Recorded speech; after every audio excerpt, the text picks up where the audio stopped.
Hey guys, Sandan Rider here. This is going to be my chapter review to My Hero Academia or Boku no Hero Academia 172. The most enjoyable time or the funniest time is preparing for the cultural festival.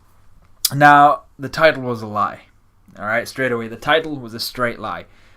Half of this chapter was a bit dead for me, so actually the culture festival part of this chapter wasn't the funniest or most enjoyable time for me. Now, let me just address something that I mentioned from the last chapter. All of these things that I'm saying about the chapter in terms of my dislikes, these are all my opinions. And whether I think the arc that's coming is going to be a bit dead, that's really my opinion in terms of how the current story is progressing. I'm not saying that that's going to be a definite. The arc could be amazing. It could be better than all the other arcs combined. But it's just the vibe that we're receiving right now. That's just the way I think it's gonna go. So I don't have much evidence to say that the current arc or the coming arc is gonna be dead, but that's just the way that things are currently moving. So it's anything I say, just take with a grain of salt and just realize that it is my opinion at the end of the day, and you may all have different opinions. So yeah, this part, the first half of this chapter was kind of dead for me. I didn't really enjoy it. I did enjoy quite a few aspects of it. I enjoyed Mineta's fourth wall break when he was just like, my character design doesn't allow me to play the bass, and he just runs away. That was hilarious. I enjoyed the eccentricity of Mina. That was all fun. I enjoyed the faces on Kirishima, Aoyama, and Mineta when Jiro was singing. But there were other things I didn't really enjoy, and one of the things I don't really like. I don't really have any. I don't like it. I don't really dislike it. It's not. It's just I'm just too neutral on it, and I don't like being neutral about things in manga chapters because I expect to be like I expect the chapter to elicit some emotional reaction from me, but there seems to be more of a push on developing Jiro, as this seems to be her kind of thing, the whole culture festival thing, and the downside for me here is I'm genuinely like I don't know why I'm just genuinely uninterested as a person in Jiro. She doesn't excite me in any way, so that's just a preference thing. Like a lot of you will be enjoying the character progression that Jiro is receiving, and a lot of the screen time, that she has been receiving. And I just genuinely don't find her character like appealing. I don't find her someone I want to follow through the story or know about at all. So that's just a preference thing. Y'all probably love her to bits, so carry on. This is all good for you. But for me, it's just meh. I don't really care for Jiro. It's just whatever. So that's why a lot of these chapters haven't been all that. So the first half of this chapter ends with all the teams having been decided for the Culture Festival. And the first half of the chapter was kind of forgettable. In the long run of the series, it was just, once again, interactions between Class 1A, which is all good. It's good to develop the interactions between Class 1A because when they do become pro heroes and they do end up teaming up with each other, which is what I assume is going to happen, we need to understand that these guys know each other back to front. They know each other like the back of their hands, so that they can just work on the fly and they can adjust to each other when it comes down to it. This is all in the future, and that's what I assume Nakaba's trying to. It is Nakaba, isn't it? Or is it Horikoshi? I think it is. I've forgotten the author's name, but that's what I assume the author is trying to build up in this. In this whole Class 1A building relationships kind of thing. But that's the whole that was the whole of the first half of the chapter, just the Culture Festival related stuff, and I wasn't really interested. We then did go to something where I was interested, which was Deku and All Might having a meeting after what seemed like forever. We haven't really seen them talking to one another properly on a one-on-one scale for a long time. And Deku informs All Might of his ability to use 20% full cow for a short while, which is what we saw. But he also mentions his concerns for ranged battle, i.e., Deku doesn't have a ranged battle form or ranged attacks in his suitcase or in his backpack. So All Might then has Deku wear his full cowl in front of him. They go outside and they're on like UA's grounds and they're practicing near this forest.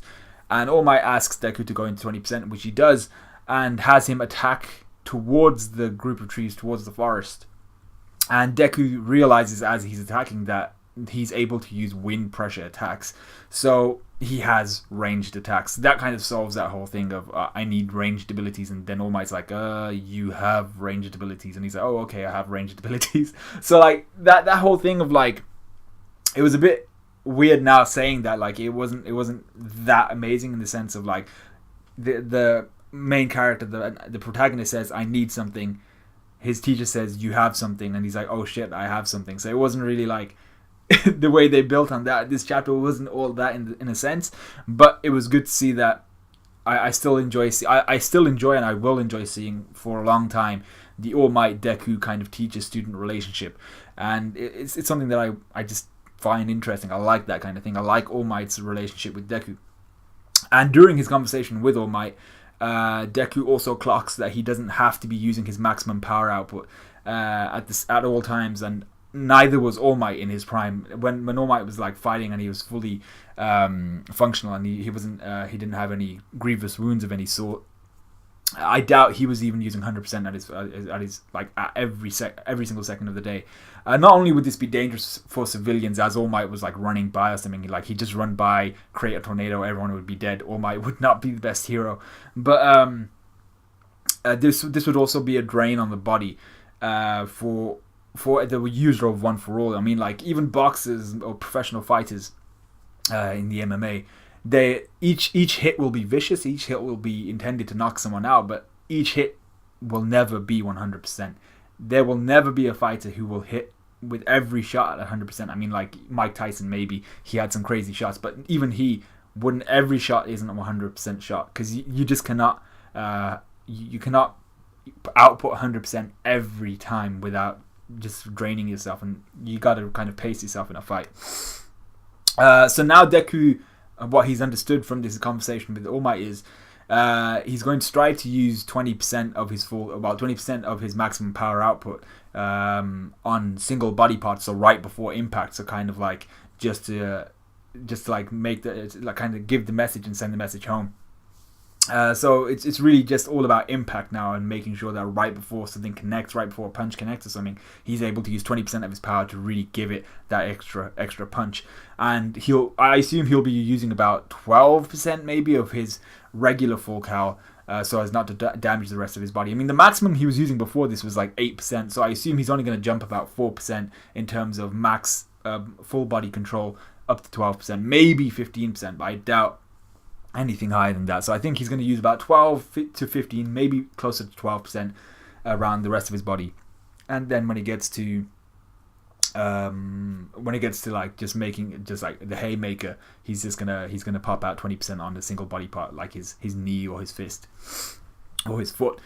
So I enjoyed this part of the chapter, like I said, because even though the concept was quite obvious to the rest of us and something we've all probably thought about, it shows that Deku still has a lot to learn from All Might with regards to controlling and maintaining One for All. The chapter then ends with Eri and Mirio walking towards UA Academy. And like I said, this may not bode well for Eri, but I'm not quite sure whether Gentle would actually do anything to kids. And that's the main issue I have with this. The arc still has potential though. We don't know anything about Gentle really. But it's been quite a slog to read so far, not too enjoyable. And it's been a bit of a drop in quality for me, but a lot of you guys, like I said, a bunch of you are enjoying the minor character progression, so that's, good for you guys. So it just depends on what you're here for, and this isn't really what I'm here for, but I'll see how it goes, and I'm just going to carry on reading and see how it goes. So yeah, it's all good. And I'm enjoying still seeing Deku and things like that. So yeah, let me know what you guys thought of the chapter. Not much actually happened this chapter to talk about, but yeah, let me know what you guys thought. Like, comment, subscribe, all that good stuff, and I will see you guys in a bit.